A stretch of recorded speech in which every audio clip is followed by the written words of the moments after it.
Nós temos ouvido de muitos irmãos de outras denominações, pastores de outras denominações, críticas severas contra a forma que nós trabalhamos na Igreja Universal do Reino de Deus. Porque sempre que nós fazemos uma campanha de fé, essa campanha está aliada ao sacrifício. E os irmãos de outras denominações alegam o seguinte: mas o sacrifício já foi feito, Jesus já morreu na cruz, não há necessidade mais de sacrifício. É verdade, nós não temos mais que sacrificar animais para agradar a Deus. Mas o sacrifício, o ato do sacrifício, esse não parou não. Porque Jesus disse: quem quer vir após mim, negue-se a si mesmo. Tome a sua cruz e siga-me. Ora, nós temos aí 3 níveis de sacrifício. Negar a si mesmo. Quem é que gosta de negar a si próprio? Quem é que gosta de negar os seus desejos, a sua vontade? Poucos. Por isso também poucos são convertidos, são nascidos de Deus. Quem é que quer tomar a sua cruz?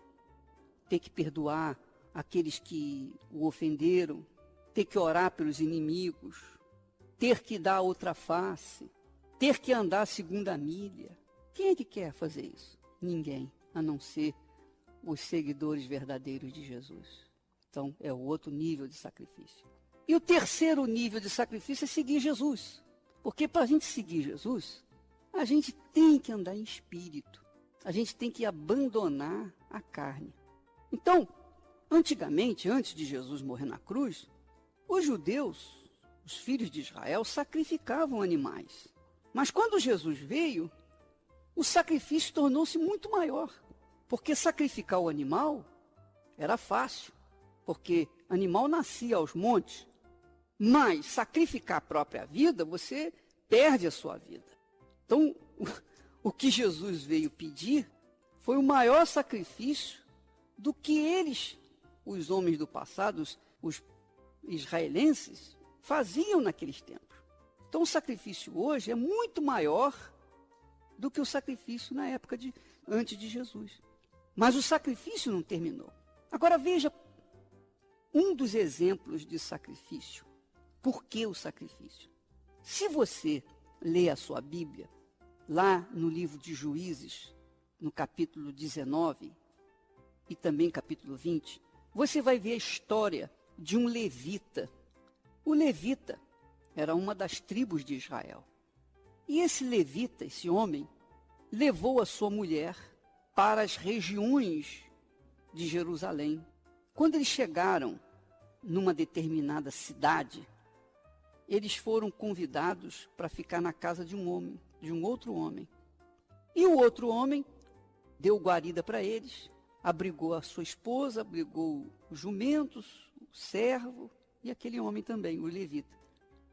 Aí o que aconteceu? Vieram homens, filhos de Benjamim, de outra tribo de Israel, outra tribo.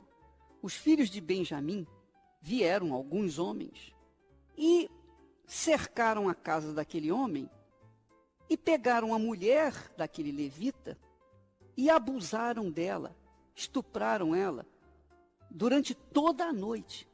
Agora você imagine, se um homem, quando estupra uma mulher ou uma jovem, faz uma maldade perversa, imagine muitos homens durante a noite inteira estuprando uma mulher. Ora, o que aconteceu? A mulher morreu. E o que fez o levita?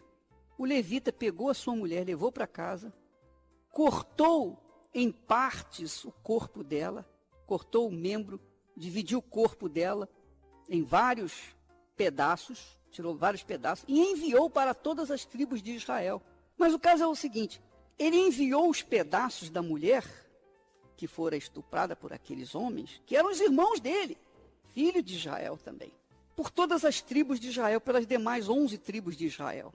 Ora, todos os que receberam, os príncipes das tribos de Israel, que receberam um pedaço do corpo daquela mulher, ficaram indignados, se reuniram, fizeram um congresso e decidiram vingar aquele ultraje feito àquele homem. Ora, eles chegaram ao ponto de dizer para os filhos de Benjamim: olha, que maldade é essa que vocês fizeram entre nós? Dai-nos agora os homens que fizeram esse mal a essa mulher, porque nós não queremos brigar com vocês, porque vocês são os nossos irmãos. Então me dá esses homens, porque nós vamos matá-los, nós vamos julgá-los e matá-los.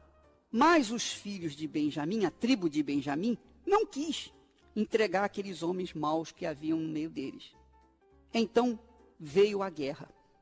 Então os homens de Israel, os filhos de Israel, que eram em número de 400.000, se juntaram para lutar contra a tribo de Benjamim, que era 40.000 homens, por aí. Mais ou menos numa proporção assim. O que aconteceu? Os filhos de Israel, antes de irem lutar contra Benjamim, contra os filhos de Benjamim, a tribo de Benjamim, consultaram a Deus. Eles fizeram consulta a Deus. Eles não foram lutar, não foram vingar aquele homem, a morte daquela mulher, de qualquer maneira. Eles foram a Deus, perguntaram: ó Deus, subiremos contra essa tribo que não quer nos entregar os homens maus que estão no meio deles? Então Deus falou para ele: vai, sobe contra eles. Então os filhos de Israel subiram contra o Benjamim no primeiro dia e foram derrotados. No primeiro dia, eles perderam 22.000 homens. Israel, mesmo com razão, mesmo tendo razão, quando lutou com os filhos de Benjamim, perderam a batalha 22.000 homens. Quer dizer, os filhos de Israel oraram a Deus, e Deus falou: vai, e eles foram, mas foram derrotados no primeiro dia.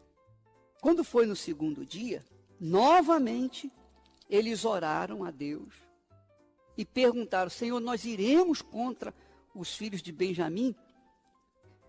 E o Senhor: vai, sobe contra eles. Eles subiram. No segundo dia, eles perderam 18.000 homens. Quer dizer, em 2 dias, os filhos de Israel foram derrotados 2 vezes e perderam 40.000 homens. Quer dizer, eles oraram o primeiro dia e perderam a batalha. Oraram o segundo dia e perderam a batalha. Você vê como é que são as coisas? Eles oraram e Deus falou: vai, sobe contra eles. E eles perderam a batalha 2 vezes. 2 dias seguidos. Então os filhos de Israel e todo o povo subiram e vieram a Betel e choraram. E estiveram ali perante o Senhor e jejuaram aquele dia até de tarde. E perante o Senhor ofereceram holocaustos e ofertas pacíficas. Quer dizer, antes de ir para a guerra de novo no terceiro dia contra os filhos de Benjamim, os filhos de Israel não apenas oraram, não apenas jejuaram, mas também fizeram as suas ofertas de sacrifícios e também ofertas pacíficas. E perguntaram ao Senhor se deveriam subir contra os filhos de Benjamim. Você está entendendo, minha amiga, meu amigo ouvinte? Você que é crente, de repente está orando há tantos anos, pedindo resposta de Deus, e a resposta não vem. Por que não vem? Por que não vem? Não vem porque a sua fé não foi colocada em prática. Porque é fácil orar. Não é difícil orar. Não é difícil orar. O difícil é você colocar toda a sua alma, todo o seu espírito, todas as suas forças, toda a sua vida diante de Deus, através da fé. E isso é sacrifício. É sacrifício. Bispo, eu tenho que fazer sacrifício? É o que nós temos ensinado. A fé exige o sacrifício. A verdadeira fé, a fé sobrenatural, a fé inteligente. Você vê que dentro da bruxaria, da feitiçaria, da magia, Existe o sacrifício. Vocês que estão me ouvindo, que foram da Umbanda, Quimbanda, Candomblé, vocês sabem dos sacrifícios. Os umbandistas, candomblecistas, todos os que fazem parte dessas religiões afro, sabem do sacrifício, têm consciência do sacrifício e fazem sacrifícios. Mas os crentes, os que dizem crer em Deus, os que dizem crer em Jesus, os que dizem crer na Bíblia, acham que o sacrifício já não é mais necessário. Então nós temos aqui, no livro de Juízes, capítulo 19 e 20, um exemplo clássico de que as orações por si só não fizeram efeito, tiveram que ser acompanhadas de sacrifício para serem atendidas. Porque no primeiro dia, eles foram derrotados, perderam 22 mil homens. No segundo dia, depois de ter orado, eles oraram no primeiro dia e foram derrotados. Oraram no segundo dia e foram derrotados. Oraram no terceiro dia, mas no terceiro dia eles não apenas oraram e jejuaram, eles também fizeram o seu sacrifício. E aí, os benjamitas, que eram uma tribo muito forte, muito poderosa, talvez os melhores soldados, acabaram sendo destruídos. Por quê? Porque quando eles fizeram o sacrifício, quando os filhos de Israel fizeram o sacrifício, Deus lhes deu visão de como poderia vencer os seus inimigos, os benjamitas. Porque até então, no primeiro dia e no segundo dia, eles foram na fé. Bom, Deus falou, vai, nós fomos. E eles foram. Morreram 22 mil homens no primeiro dia. No segundo dia, morreram 18 mil homens, quer dizer, 40 mil homens.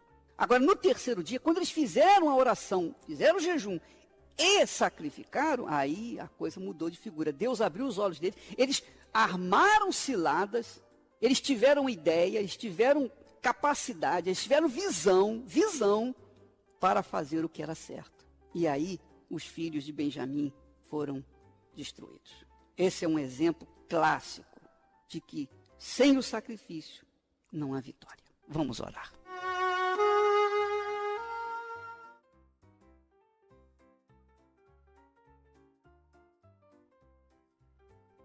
Meu Pai amado e querido, em o nome do Senhor Jesus, nós entramos na Tua presença, na certeza de que os Teus ouvidos estão atentos às nossas palavras. Eu oro, meu Pai, por todos, porque eu sei, eu tenho certeza que neste instante há pessoas dizendo é verdade. Eu venho gemendo a vida toda. Já tentei de tudo e não alcancei nada. E a voz da fé grita dentro delas, dizendo, vai, que eu sou contigo. Então eu peço, meu Senhor, venha neutralizar a voz da dúvida, do medo, a mesma voz que disse para aquela mulher hemorrágica, há muita gente junto de Jesus e você não vai poder falar com ele. Oh, meu Deus, cancela essa voz, neutralize essa voz e faça com que a voz da fé, a fé sobrenatural, venha estar absoluta dentro dessa criatura, para que ela venha tomar atitude. E é isso que o Senhor requer de nós. Porque às vezes a pessoa fica esperando sentir alguma coisa para ir em frente. Quando a pessoa crê, ela obedece, ela sacrifica, ela vai fundo. Porque a voz que grita dentro dela é forte. Então, Espírito Santo, eu te peço pelo teu povo. Oh, meu Deus, tem que acontecer coisas grandes no nosso meio. Porque é a única forma do mundo saber que o Senhor existe. É a única forma deste mundo ver com seus próprios olhos a tua grandeza. Seja no aspecto de levantar os que estão no monturo de lixo, e trazê-los para sentar-se ao lado de príncipes? Qualquer que seja a gloriosa manifestação de fé, tem que haver coisas grandes acontecendo no nosso meio, porque o Senhor é grande. Porque Deus é grande, coisas grandes têm que acontecer. Essa é a nossa fé, essa é a nossa oração. Porque em nome de Jesus nós te pedimos e agradecemos. E quem crê, diga amém. E graças a Deus. Que Deus abençoe a todos e até lá, em nome do Senhor Jesus. 예, 기어올랐어요. 거기. 나는 방금 그녀에게 새 우유병을 방문하도록 맡기고 물었습니다. 그녀는 이 분밖에 시간이 없었지만 바닥에서 일어나 앉아있던 의자 위로 올라가 화장을 하고 침대에 올라가려고 했습니다. 그 장면을 보면 모든 어머니들이 겁을 먹었을 것입니다. 그러다가 아이가 걷고 뛰는 법을 배우게 되면 가족에 대해 이야기하는 것을 멈춥니다. 내 아이의 안전을 위해 긴밀히 따라갈 사람을 지정해야 합니다. 가장 작은 결점은 달리는 것, 이것저것 뛰어다니는 것, 위험하게 기어오르는 것 등이다. 그러나 때때로 아이가 너무 빨리 달리고 어른이 돌아서서 말을 할 시간도 없고 그의 콧구멍이 빌랑을 2번이나 먹었습니다. 남편은 안씨를 안심시켰다. 활동적이니 건강하니 행복해야 한다. 하지만 자라서 학교에 가면 항상 동생들에게 혼나곤 했어요. 하지만 우리 아이들은 항상 친구들을 때렸습니다. 그것은 마치 학급의 큰 소녀와 같습니다. 어느 날 장난감 소녀가 친구를 물고 또 다른 날은 그녀를 놀려서 그녀와 장난을 칩니다. 리어 히프보다 더 많은 것이 있습니다. 여자친구가 너무 약해서 큰 남자친구에게서 장난감을 구하지 못하는 것을 보고 아들이 도와주러 나섰습니다. 남편에게 이 말을 전하자 남편은 웃으며 죽었습니다. 나는 아무도 나를 괴롭히지 않도록 이렇게 말합니다. 어떤 아이, 나는 누구에게도 약점을 보여주지 않고 자신을 보호합니다.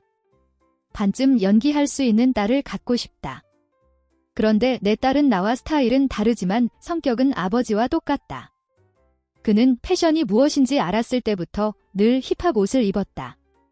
드레스를 입을 의향이 없습니다.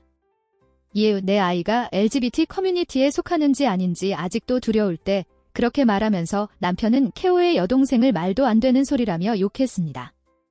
하지만 걱정하지 마세요. 어떤 여자가 항상 티아로와 함께 노는지는 불가능합니다.